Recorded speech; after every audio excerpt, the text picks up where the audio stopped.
Assalamualaikum warahmatullahi wabarakatuh. Waalaikumsalam warahmatullahi wabarakatuh. Baik, Mbak Agustina Pertiwi, hari ini Anda mengikuti ujian komprehensif Oke. PPG pada kesempatan kali ini. Mudah-mudahan uji komprehensif pada kesempatan kali ini diberikan kelancaran untuk kita semuanya. Amin. Amin ya rabbal alamin. Baik, Mbak Agustina, tolong Bapak presentasikan sedikit saja yang terkait dengan P5 PPRA yang Anda susun. Silakan. Yang PPRA atau yang saya ini Pak, yang saya pilih untuk dipresentasikan ke ujian komprehensif. P5 PPRA. Oh, yang PPRA, bukan yang saya Ya, pilih untuk ya, ya. komprehensif. P5 PPRA. Silakan. Bentar.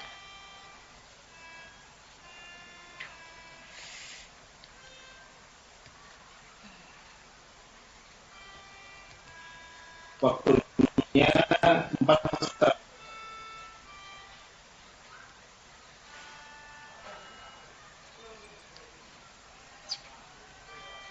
Sebentar Bapak, baru saya siapkan. Soalnya yang disiapkan yang PJBL tadi.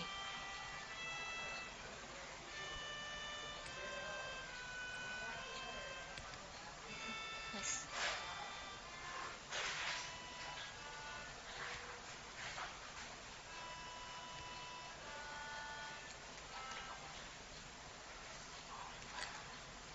Ya, iya, iya.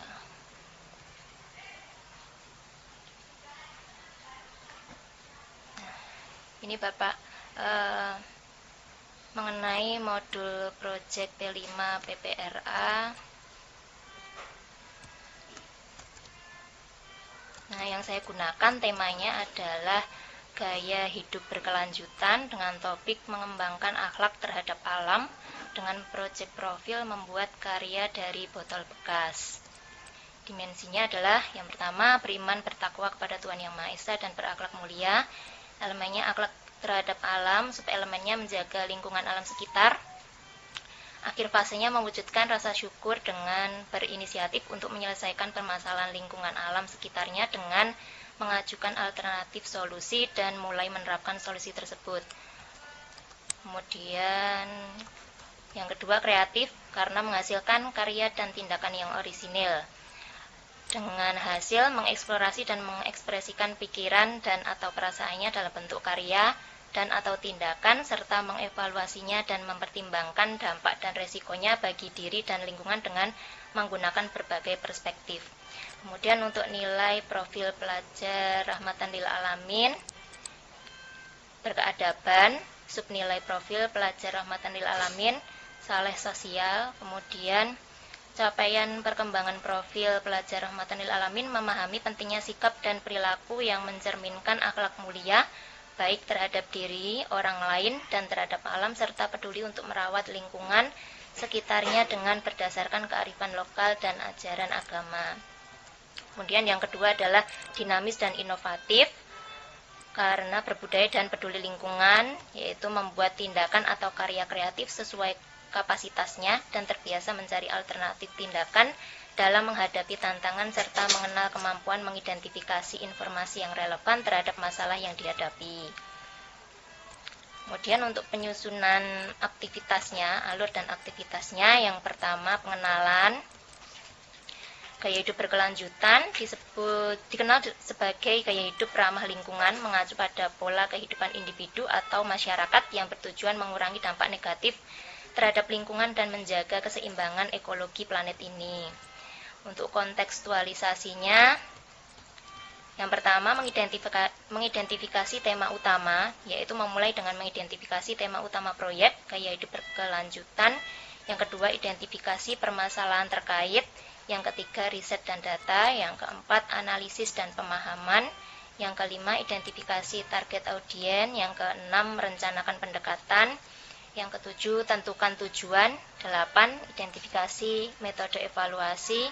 9, susun rencana kerja. 10, komunikasikan permasalahan. 11, implementasikan tindakan. 12, evaluasi dan revisi. Untuk aksinya, Beberapa contoh kegiatan aksi nyata yang dapat dilakukan mendukung gaya hidup berkelanjutan. Yang pertama, dengan mengurangi penggunaan botol plastik sekali pakai. Dapat menggantinya dengan botol minum sekali pakai, yaitu dengan membawa botol minum sendiri atau tumbler. Yang kedua, menghemat energi, menggunakan lampu hemat energi dengan mematikan alat elektronik yang tidak digunakan.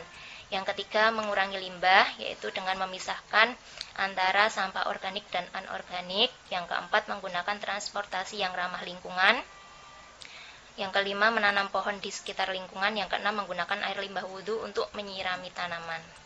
Untuk refleksinya, yang pertama, kesadaran, merefleksikan tingkat kesadaran individu terhadap pentingnya gaya hidup berkelanjutan. Yang kedua, tindakan, merefleksikan tindakan nyata yang telah diambil dalam menerapkan gaya hidup berkelanjutan. Yang ketiga, dampak, merefleksikan dampak dari tindakan yang telah dilakukan. Yang keempat, tantangan, merefleksikan tantangan dan hambatan yang dihadapi. Yang kelima, peluang, merefleksikan peluang baru yang muncul dalam menjalani gaya hidup berkelanjutan. Untuk tindak lanjutnya, yang pertama, evaluasi hasil proyek. Yang kedua, identifikasi masalah atau tantangan. Yang ketiga, identifikasi peluang perbaikan. Yang keempat, rencanakan perbaikan. Yang kelima, evaluasi hasil perbaikan. Yang kelima, terus berinovasi. Ampun, Bapak.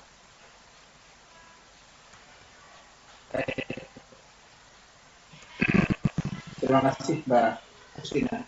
Yeah. Pertanyaan Bapak untuk Mbak Agustina ya. Apa yang Anda ketahui apa yang Anda ketahui dengan P5 PPRA? P5 PPRA itu profil pelajar rahmatan lil alamin. Itu ada berapa dimensi? Ada holistik, kemudian kebermanfaatan, keberagaman, kebersamaan, kemandirian, kemudian keadaban. Ini tadi saya ini dinamis dan inovatif.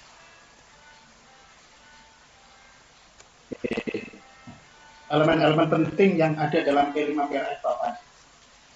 Elemen-elemen penting holistik, kemudian kebermanfaatan, kebersamaan, kontekstualitas, kemudian dinamis. Itu Bapak yang saya tahu.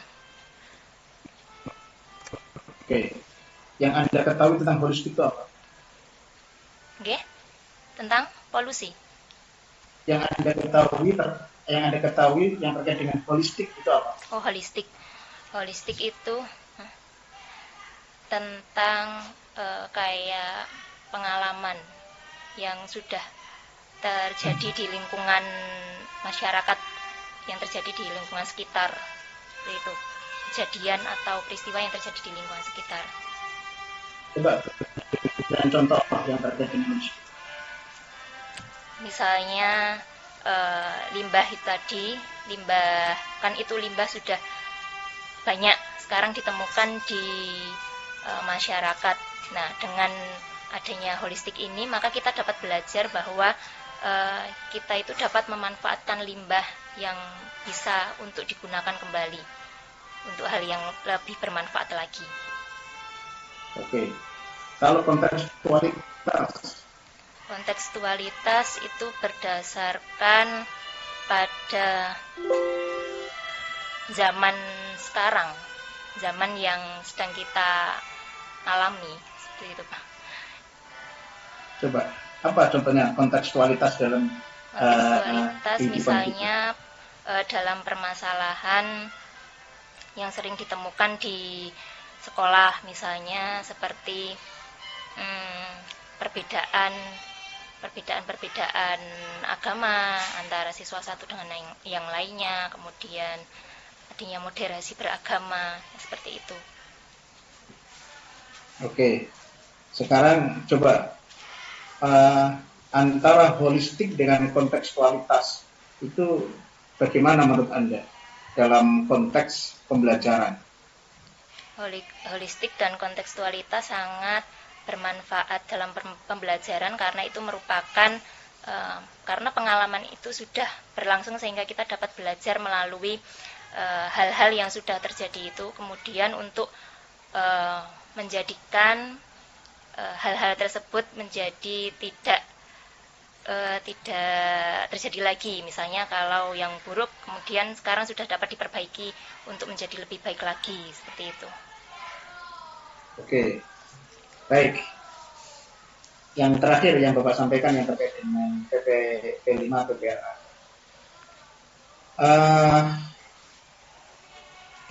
Dimensi ataupun elemen-elemen dalam P5 PRA itu menjadi sangat penting, menjadi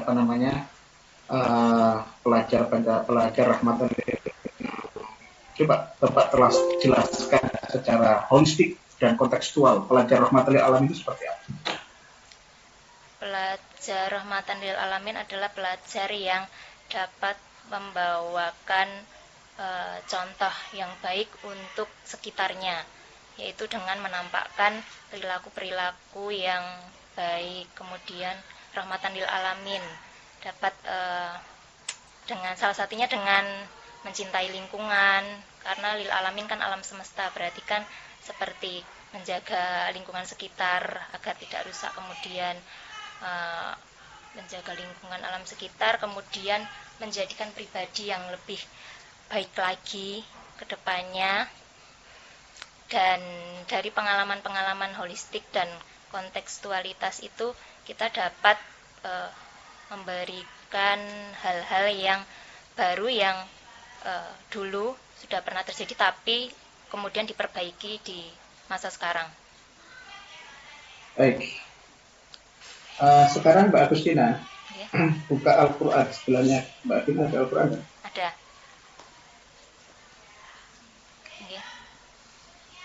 Sudah. Sampun. Baik.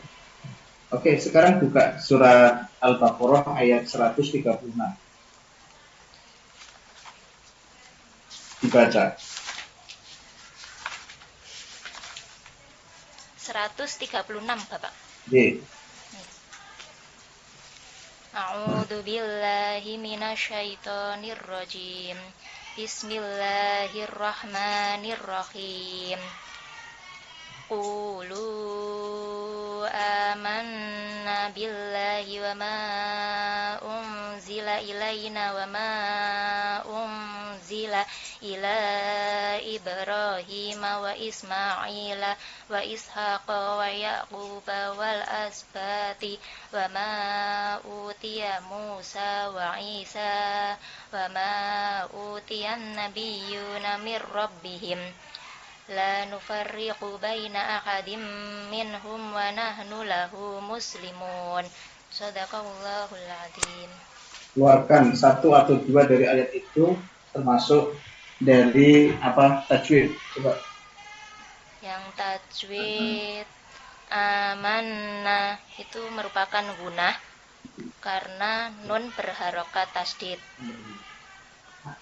Kemudian umzila itu merupakan ikfa karena nun sukun bertemu dengan zain. Sudah Pak? Terus? Kemudian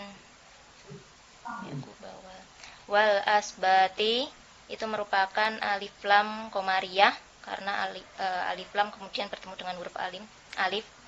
Kemudian ahadim minhum itu tanwin bertemu dengan huruf mim, berarti idgham bi gunnah.